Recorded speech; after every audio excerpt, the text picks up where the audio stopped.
დავაკეთებ იმისთვის. ძალიან ცუდად ბოდიშკი ხთით საუბარი მიჭირს შეისაძლოა, მაგრამ აზრს მაინც ვიტყვი.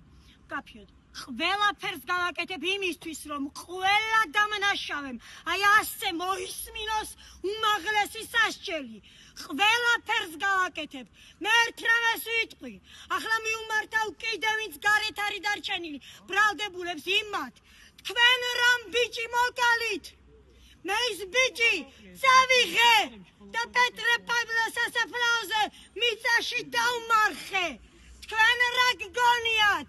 მე ჩემი ზრუნვაში გაზრდილი შვილი ცილ მიწაში რა ჩავფინე სახში თბილოგის მოაშურე?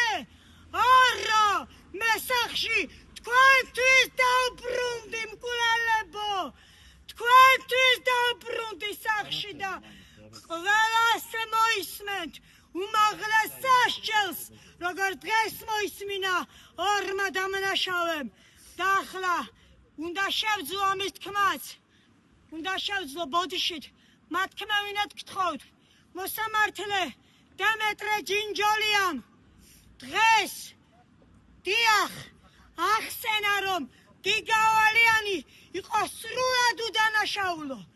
დემეტრე ჯინჯოლიამ ახალგაზრდა მოსამართლემ უშიშრად სამართლიანი სიტყვით ღირსეულად დაიცვა ღირსეული ახალგაზრდის გიგავალიანის ღირსება. მე მას პირადად მადლობა უთხარისხდა მათა დარბაზში და კიდევ ერთხელ დიდი მადლობა მას ჩემგან. მან არა მარტო ჩემი შვილის ღირსება, არამედ მერწმუნედ ხალხო საქართველოს მომავალიც დაიხსნა გარკვეულ წილად. მე ამას არ ვამბობ, ერთი გატუტუცებული ქალი, მე ვიცი საქმის მასალებით, ვინ არიან ესენი?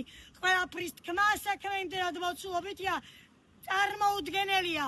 მე ვიცი ვინ არიან ესენი და დიახ დემეტრე ჯინჯოლიამ თქვენც დაგიცვათ. თქვენ ვინც მე ახლა მიყურებთ დღევანდელი თავისი უშიშარი სიტყვით კიდევ ერთხელ მას მადლობა ჩემგან. მადლობა.